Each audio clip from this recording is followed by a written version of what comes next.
ठीक है. So today we will start with the new topic, that is nothing but third topic, permutation and combination. Permutation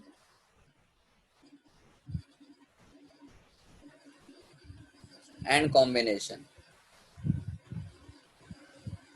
So permutation and combination में total आपके 6 exercise है, उसमें से 3.6 आपको reduce syllabus में, कॉम्बिनेशन आपको पार्ट है नहीं है, I think so. Only permutation is part is there. अभी परम्यूटेशन में आपको क्या क्या लर्न करना है यहाँ पे मैं आपको, the concept permutation combination can be trace back to the around 850 AD and perhaps even earlier. So what is permutation? Permutation आपको कैसे करना है, क्या करना है, मैं आपको यहाँ पे वन बाय वन आपको यहाँ पे बताता हूँ. तो इसका फंडामेंटल प्रिंसिपल क्या है काउंटिंग का. सबसे पहले परम्यूटेशन मतलब काउंटिंग. काउंटिंग आपको करने आना चाहिए. काउंटिंग मतलब नंबर ऑफ वेज आपको देखने के लिए आना चाहिए. जैसे मैं कुछ भी एग्जांपल दूंगा तो उसमें नंबर ऑफ वेज निकालना आपको आना चाहिए. वो कितनी तरीकों से आप निकाल सकते हो वो आपको आना चाहिए. लेकिन उसके पहले फंडामेंटल प्रिंसिपल ऑफ काउंटिंग क्या है वो भी यहाँ पे देख लेते हैं. फंडामेंटल प्रिंसिपल क्या है काउंटिंग का वो आपको ट्री डायग्राम से आपको पता चलेगा. फंडामेंटल प्रिंसिपल ऑफ काउंटिंग है, ट्री डायग्राम से मैं आपको बताऊंगा कि ये फंडामेंटल प्रिंसिपल कैसे करते हैं. सबसे पहले एक एग्जांपल है, let's the mode of transformation of the three types on land, on water, in the air. आपका जो ट्रांसपोर्टेशन होता है वो 3 तरीके से होता है, जमीन के ऊपर, पानी के ऊपर और हवा के ऊपर. So available mode of transportation on the land are mode of transformation on land. Land के ऊपर क्या क्या हो सकता है बेटा ट्रांसपोर्टेशन में? कार, ट्रक, बस एक्सेट्रा. वाइल वाटर के अंदर सबमरीन होती है, सेल बोट होती है, मोटर बोट होती है एक्सेट्रा. और एयर के ऊपर jet, helicopter etcetera. So such information is presented with the help of the tree diagram. ये ट्री डायग्राम के हिसाब से आप कैसे लिख सकते हो सर? ट्रांसपोर्टेशन आपके 3 जगह पे होती है, लैंड के ऊपर, वाटर के ऊपर एंड एयर के ऊपर. ये 3 जगह पे आपका ट्रांसपोर्टेशन होता है. जैसे कि लैंड के ऊपर एग्जांपल आप क्या दे सकते हो सर? कार, ट्रक, बस, बाइक एंड ऑल. वाटर के ऊपर आप एग्जांपल क्या दे सकते हो सर? वाटर के ऊपर आप बोल सकते हो सबमरीन, है ना, जो वाटर के अंदर रहती है. ट्रांसपोर्टेशन सबमरीन से होता है. दूसरा सेल बोट भी होती है. थर्ड मोटर बोट भी होती है. तो ऐसे बहुत सारे ट्रांसपोर्टेशन है जो वाटर के ऊपर डिपेंड रहती है. और एयर के अंदर आप क्या बोल सकते हो? जेट, हेलीकॉप्टर, है ना. This are the example of a transportation in the air. So tree diagram आपको क्या हेल्प करता है? It's help the count the number of situation is divided into disjoint possibilities, है ना. तो ट्री डायग्राम आपको क्या हेल्प करता है? नंबर ऑफ पॉसिबिलिटीज के लिए हेल्प करता है. तो the fundamental principle of the counting provides, ये क्या प्रोवाइड करता है? An efficient way of finding the number of different ways to carry out 2 और मोर एक्टिविटीज. मतलब 2 और 2 से ज्यादा एक्टिविटी काउंट करने के लिए ट्री डायग्राम का बहुत तरीके से यूज किया जाता है. जैसे सबसे पहले एडिशन का एग्जांपल लूंगा मैं. एडिशन प्रिंसिपल फंडामेंटल काउंटिंग में सपोज किसी का एडिशन करना रहेगा, सो एडिशन प्रिंसिपल कैसे वर्क करता है मैं एग्जांपल के थ्रू आपको एक्सप्लेन करूंगा. If two mutual exclusive operations can occur in m and n ways respectively, then the number of ways in which either can occur m plus n. मतलब अगर कौन सी भी 2 चीजें आपको कुछ तरीके मतलब दो तरीके से कर सकते हो, दूसरा चीज में 3 तरीके से कर सकता हूँ, तो टोटल मैंने कितने तरीके से किया? तो 5 तरीके से. चलो एग्जांपल के थ्रू यहाँ पे एक्सप्लेन करता हूँ. Consider an experimental of drawing a card from a pack of 52 playing cards. Total cards आपको पता है, आप सबको कैट जो आप खेलते हो उसमें टोटल 52 कार्ड्स होते हैं. What is the number of ways in which the drawn can be the black और अ रेड कार्ड. तो कितने तरीके ब्लैक कार्ड निकालने का और रेड कार्ड निकालने का? तो आपको सबको पता है a pack of 52 card contain. ये 52 कार्ड में ब्लैक कलर कितने होते हैं और रेड कलर कितने होते हैं? तो यहाँ पे मैं लिखता हूँ कंटेंट 26 ब्लैक कार्ड होते हैं एंड 26 रेड कार्ड होते हैं. आई होप सो सबको पता रहेगा. आपको किसका पॉसिबिलिटीज निकालना है? ब्लैक और रेड कार्ड का. तो टोटल पॉसिबिलिटीज कितनी हुई? इसका मतलब मैं यहाँ पे बोल सकता हूँ अ black card can be drawn, मतलब ब्लैक कार्ड कैसे निकाल सकता हूँ? Can be drawn in how many veg? Black card मतलब एक टाइम में मैं एक ही कार्ड निकाल सकता हूँ, तो ब्लैक कार्ड ऐसे कितनी बार निकाल सकता हूँ? ऑब्वियसली 26 कार्ड रहेंगे, तो 26 वेज रहेंगे निकालने के। वैसे ही red card can be also draws in 26 way, तो टोटल नंबर ऑफ वेज कितने हो गए? Total number of ways is 26 plus 26, that is equal to 52 ways. आपका क्वेश्चन बहुत सिंपल था। उसने क्या बोला? 52 कार्ड में से एक कार्ड आपको निकालना है, लेकिन आपको एक ही कार्ड एट अ टाइम एक ही कार्ड निकाल सकते हो। So how many number of ways to get a black card और a red card? Black card, तो ब्लैक कार्ड कितनी बार निकाल सकता हो? 26 टाइम्स, और रेड कार्ड 26 टाइम, तो टोटल में कितनी बार निकाल सकता हो? तो 52 तरीकों से मैं वो कार्ड निकाल सकता हूँ। ये मेरा होता है एडिशन प्रिंसिपल। सेकेंड मेरा जो पार्ट है एडिशन के बाद, मल्टीप्लीकेशन प्रिंसिपल। मल्टीप्लीकेशन, अब ये मल्टीप्लीकेशन प्रिंसिपल क्या बोलता है? देखो यहाँ पे, if one operation can be perform in m different ways, एक ही ऑपरेशन अगर मैं बार बार कर रहा हूं तभी जाके मल्टीप्लीकेशन रूल आपको यूज करना है। फॉर एग्जाम्पल, मैं 52 कार्ड्स का एग्जाम्पल देता हूं। आपको क्या करना है? 52 कार्ड्स में से सिर्फ दो कार्ड एट अ टाइम निकालना है, सिर्फ दो ही कार्ड निकालना है, मतलब एक ही टाइम में दो कार्ड निकालना है। So what is the number of ways in which one card drawn in king and other card drawn in jack? मतलब एक कार्ड अगर आपका किंग रहेगा तो दूसरा कार्ड आपका जैक होना चाहिए। आई think so you know very well कि जो 52 कार्ड्स में आपके टोटल चार तरीके होते हैं, चार अलग अलग होते हैं। दो ब्लैक कलर के होते हैं, दो रेड कलर के होते हैं। आई होप सो सबको पता रहेगा। ये ऐसे कलर का एक होता है, यहाँ पे स्पेड एक होता है, यहाँ पे डायमंड का एक होता है, और यहाँ पे हार्ट का एक होता है। ऐसे चार होते हैं। ये दो रेड होते हैं और ये दो ब्लैक होते हैं। इसमें 12, इसमें 12, सॉरी इसमें 13, इसमें 13, इसमें 13, इसमें 13, ऐसे टोटल 52 कार्ड्स होते हैं, जिसमें ए से लेके A 2 3 4 से लेके 10 तक, फिर जैक, क्वीन एंड किंग ऐसा होता है। सेम सब जगह पे सिमिलर टाइप का ही रहेगा। तो उसने क्वेश्चन क्या पूछा है? ये टोटल 52 कार्ड में से आपका जैक एक होना चाहिए और दूसरा क्या होना चाहिए? किंग होना चाहिए, ऐसे उसने पूछा हुआ। तो ऐसे पॉसिबिलिटीज कितनी है निकालने की? तो सिंपल लॉजिक है सर, अगर मैं सिर्फ एक का ही एग्जांपल लूंगा, ऐसे में एक का ही एग्जांपल लेता हूं, तो उसमें जैक और किंग जो है, तो यहाँ पे मैं लिखूंगा a pack of 52 card, a pack of 52 cards contain कितने जैक है? There are 4 jacks and 4 king are there, बराबर। अभी अब किंग कार्ड निकालने के तरीके कितने हैं? ऑब्वियसली किंग चार रहेंगे तो चार ही बार निकाल सकते। A king card can be drawn in 4 ways, can be drawn in 4 ways, and a jack card can be drawn in 4 ways. So total number of ways यहाँ पे मैं जो करने वाला हूँ, total number of ways that is equal to 4 into 4, that is equal to 16। Sir मैंने यहाँ पे एडिशन क्यों किया, यहाँ पे मल्टीप्लीकेशन क्यों किया?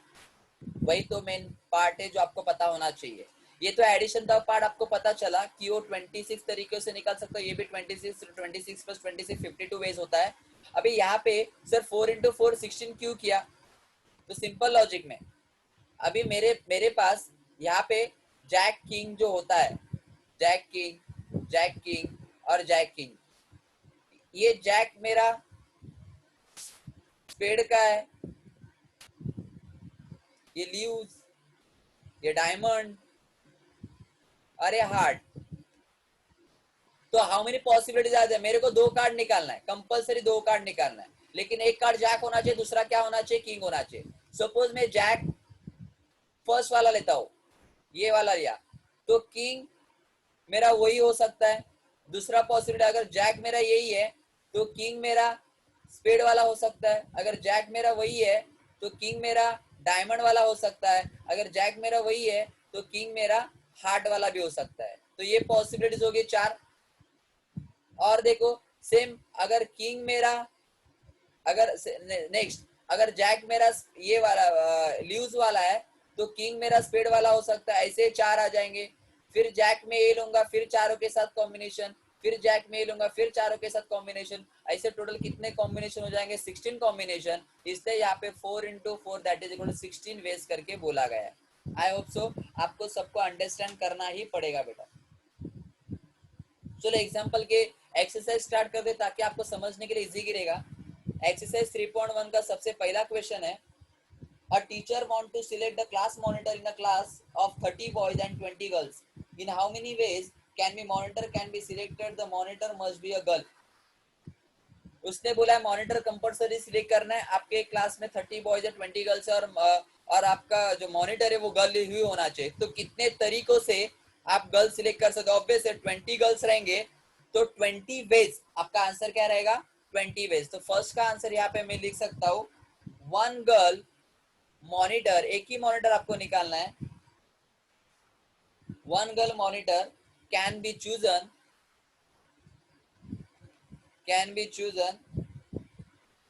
From 20 girls. ये 20 गर्ल्स में से आपको सिलेक्ट करना पड़ेगा। तो कितने तरीकों से सिलेक्ट कर सकते हो? 20 वेज इन 20 वेज। ये आपका फर्स्ट का आंसर हो गया। Is it clear to all of you everyone? सबको समझ में आ रहा है? चलो सेकंड क्वेश्चन देखो, a signal is generated from the two flags by putting one flag above the other. If 4 flags of the different colors are available, how many different signals can be generated? उसने बोला है, yes क्या doubt था आपका? Girl और boys, simple logic. आपको girl के बारे में पूछा है ना, मतलब मॉनिटर आपका गर्ल ही होना चाहिए। तो कितने गर्ल्स है? 20 गर्ल्स है। तो आप कितने तरीके से मॉनिटर, कुछ बुक्स में गर्ल्स और बॉयज है, कुछ बुक्स में ओनली गर्ल्स इज देयर। तो सिर्फ गर्ल्स रहेगा तो 20 वेज, और गर्ल्स और बॉयज रहेगा, और मतलब दोनों का एडिशन होना जरूरी है। तो 20 + 30 50 वेज हो जाएगा। तो जिसके बुक में जो है उसके हिसाब से आपको आंसर लिखना है। Okay done. सेकेंड क्वेश्चन ये है कि आपका जो फ्लैग है, मतलब सिग्नल फ्लैग है, वो सिग्नल आपको 2 फ्लैग जनरेट होने के बाद ही आपको सिग्नल मिलेगा। तो टोटल अगर 4 फ्लैग रहेंगे तो उसके नंबर ऑफ वेज कितने रहेंगे? ऐसा क्वेश्चन पूछा हुआ है। तो सबसे पहले आंसर में ये लिखूंगा, a signal is generated, a signal is generated from 2 flag. बराबर ना, सिग्नल आपका जनरेट होता है 2 फ्लैग से।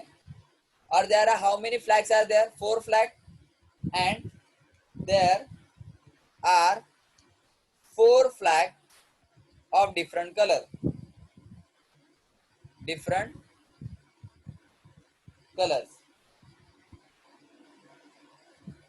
तो यहाँ पे फर्स्ट फ्लैग, जो फर्स्ट फ्लैग होता है आपका, फर्स्ट फ्लैग जो भी रहेगा, can be any one of the available of the 4 flag, can be any one of the available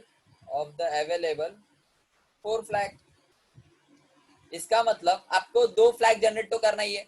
suppose first flag के साथ सेकंड फ्लैग आ गया, सपोज फर्स्ट फ्लैग के साथ थर्ड फ्लैग आ गया, सपोज फर्स्ट फ्लैग के साथ फोर्थ वाला flag आ गया। मतलब समझ में आ रहा है? आपको 2 फ्लैग जनरेट करना जरूरी है। फर्स्ट के साथ सेकंड आ सकता है, फर्स्ट के साथ थर्ड, फर्स्ट के साथ फोर्थ, बराबर। सेकंड के साथ फर्स्ट आ सकता है, सेकंड के साथ थर्ड वाला आ सकता है, सेकंड के साथ फोर्थ वाला फ्लैग आ सकता है। नेक्स्ट थर्ड वाले के साथ फर्स्ट वाला, थर्ड वाले के साथ सेकंड वाला, थर्ड वाले के साथ फोर्थ वाला, थर्ड वाले के साथ थर्ड वाला फ्लैग। मतलब एक फ्लैग 2 बार जनरेट नहीं हो सकता है, आपको 2 फ्लैग जनरेट करना जरूरी है। सेम फोर्थ वाले के साथ फर्स्ट वाला, फोर्थ वाले के साथ सेकंड वाला, फोर्थ वाले के साथ। तो टोटल नंबर ऑफ वेज कितने हो गए यहाँ पे? 1 2 3 एंड 4 है ना, 4 हो गए। लेकिन एक में कितने कंटेंट है? 3। तो 4 3 जा कितना आ जाएगा? 12 वेज। तो लिखते हो मैं कैसे लिखूंगा? यहाँ पे लिखते वक्त 1 2 3 4 4 पॉसिबिलिटीज है। So it can be selected in 4 ways, selected in 4 ways, ये फर्स्ट फ्लैग का निकाला मैंने। चलो अभी सेकेंड फ्लैग के बारे में निकालेंगे। So second flag is to be selected, is to be selected, for which 3 flags are available for a different signal, for a different signal, different signal.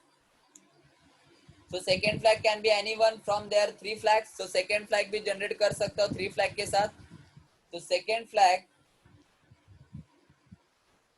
can be anyone from these 3 flags, from these 3 flags. So it can be selected in how many ways? So it can be selected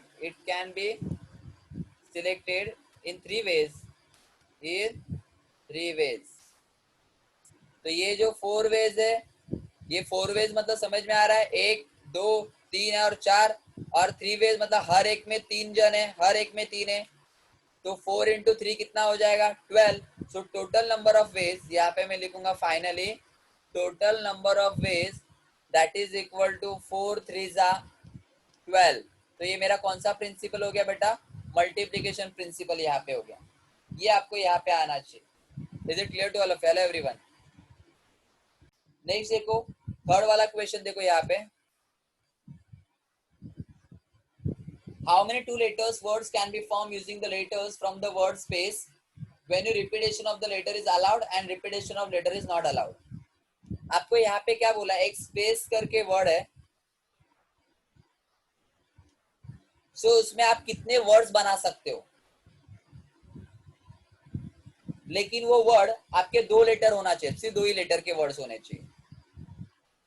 सो मेरे को बताओ, repetition is allowed और repetition is not allowed. Suppose यहाँ पे last जगह पे मैं इसमें से पांचों के पांचों में से कौन सा भी एक लिख सकता हूँ, बराबर ना? एस भी लिख सकता हूँ, पी भी लिख सकता हूँ, ए भी लिख सकता हूँ, सी भी लिख सकता हूँ और ई भी. मतलब ये पोजीशन पे कितनी बार लिख सकता हूँ, ये पांचों में से कौन सा भी एक लिख सकता हूँ. तो यहाँ पे 5 वेज आ जाएगा. If repetition is not allowed, if repetition is not allowed, अगर रिपीटेशन अलाउड नहीं है तो सेकेंड प्लेस में यहाँ पे मैं कितने लिख सकता हूँ, ये पांचों में से सपोज कौन सा भी एक यहाँ पे आ गया, तो यहाँ पे कितने वेज आ जाएंगे? 4 वेज. तो टोटल नंबर ऑफ वेज कितने हो जाएंगे बेटा? 20 ways. If repetition is not allowed रहेगा तो. लेकिन रिपीटेशन अलाउड रहेगा तो यहाँ पे भी 5 आ जाएगा और यहाँ पे भी 5. तो टोटल कितने आ जाएंगे बेटा? 25 वेज यहाँ पे आपके आंसर आ जाएंगे. ये आपको यहाँ पे पता होना चाहिए. चलो तो लिखते वक्त मैं यहाँ पे कैसे लिखूंगा, देखो देखो आंसर लिखते हो कैसे. सो 2 लेटर्स, पहले लिखना पड़ेगा 2 लेटर वर्ड आपको सिलेक्ट करना है. Words is to be form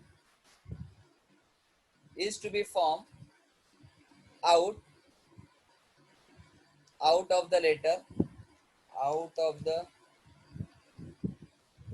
letters of the word space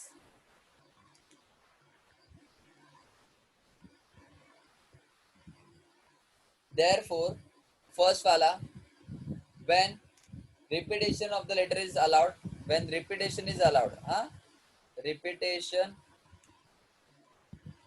is allowed. Repetition allow के लिए आंसर कितना आएगा? 5 5 25 वेज आपका आंसर आएगा. तो लिखते हो कि यहाँ पे मैं क्या लिखूंगा, first letter can be selected. पहला लेटर में सिलेक्ट कर सकता हूँ, can be selected how many ways? Total 5 letter रहेंगे तो 5 वेज.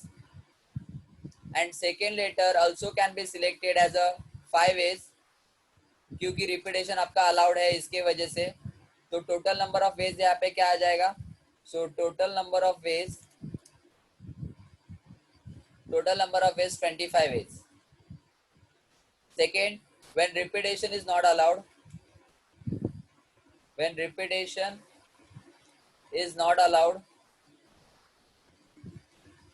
तो यहाँ पे first letters can be selected. First letter यहाँ पे आपको सेंटेंस लिखना है. First letter can be selected how many ways? 5 ways. And second letter can be selected if repetition is not allowed. Repetition मतलब एक बार सिलेक्ट किया फिर से सिलेक्ट नहीं करना है, तो यहाँ पे 4 वेज आ जाएगा। सो टोटल नंबर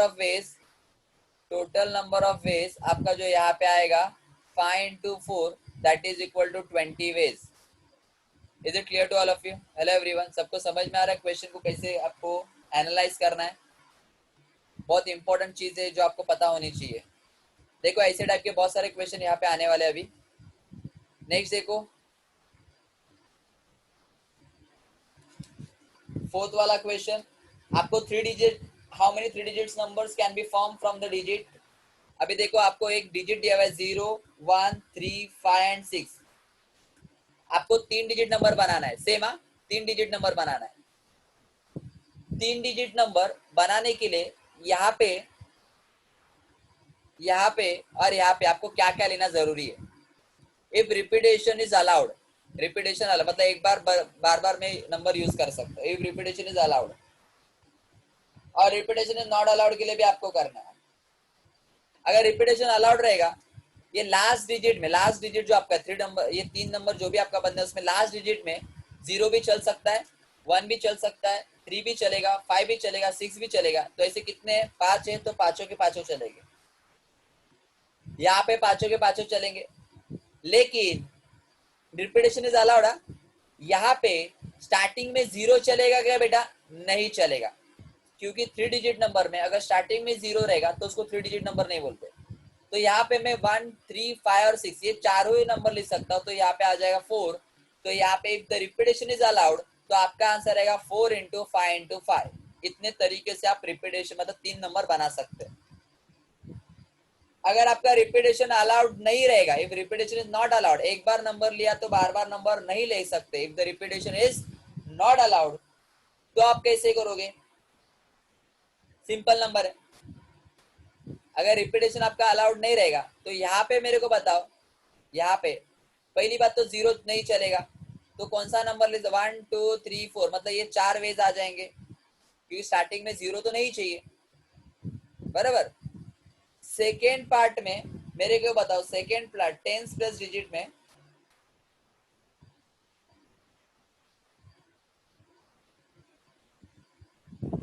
सेकेंड वाले पार्ट में 0 चल सकता है, 1 भी चल सकता है, 3 भी चल सकता है, 5 भी चल सकता है, 6 भी चल सकता है। ये चारों भी पांचों के पांचों चल सकते हैं, लेकिन उसमें से एक नंबर ऑलरेडी मैंने फर्स्ट में यूज किया हुआ है।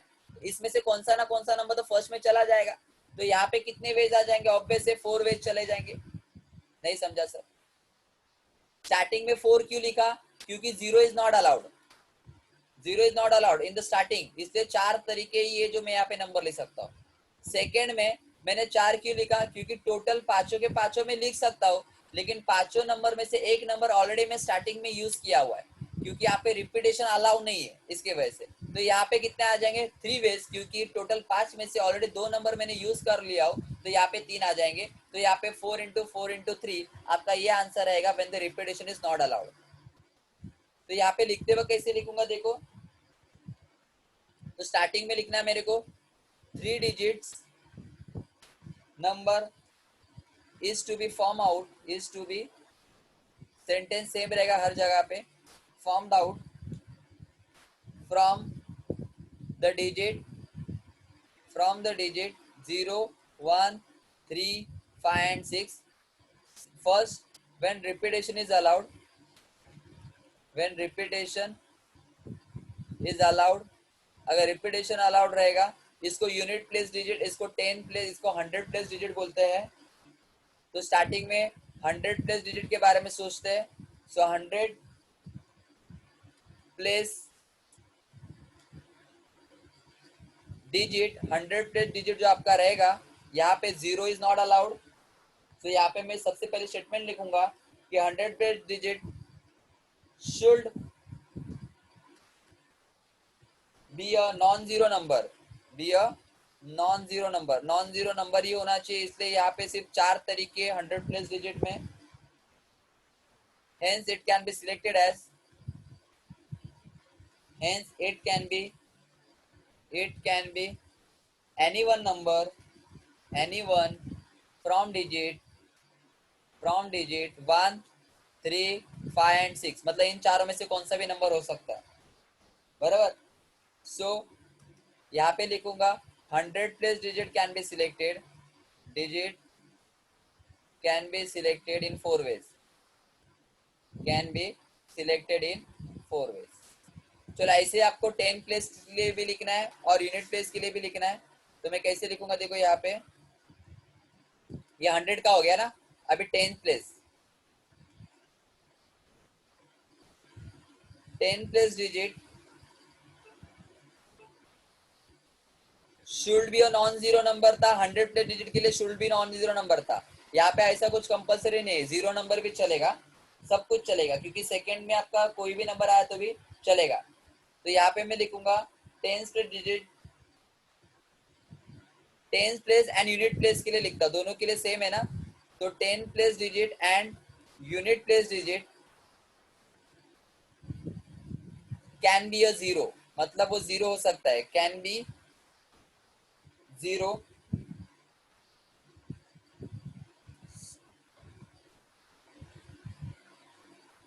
सो 10 place digit can be select, can be zero मतलब जीरो हो सकता है, digit can be selected, can be selected in how many ways, selected in 5 ways. हाँ बेटा, कितने वेज, 5 वेज। और same unit place digit also can be selected in 5 veg. तो total number of veg कैसे निकालूंगा, सो टोटल नंबर ऑफ वेज, तीनों का multiplication यहाँ पे हो जाएगा 4 इंटू 5 इंटू 5, 5 5 25 और 25 120 वेज। मतलब ये 5 नंबर यूज करके मैं 3 नंबर के डिजिट 120 डिजिट बना सकता हूँ, जिसमें रिपीटेशन अलाउड रहेगा। और रिपीटेशन इज नॉट अलाउड के लिए आपको खुद से लिखना है। रिपीटेशन नॉट अलाउड के लिए आपको क्या आना चाहिए, 4 4 और 3, मतलब यहाँ पे 4 वेज, यहाँ पे 3 वेज, सॉरी यहाँ पे अगेन 4 वेज और यहाँ पे 3 वेज, तो तीनों का मल्टीप्लीकेशन कितना आएगा, 48 वेज। ऐसे आपको लिखने के लिए आना चाहिए। Is it clear to all of you, सबको समझ में आ रहा है क्वेश्चन को कैसे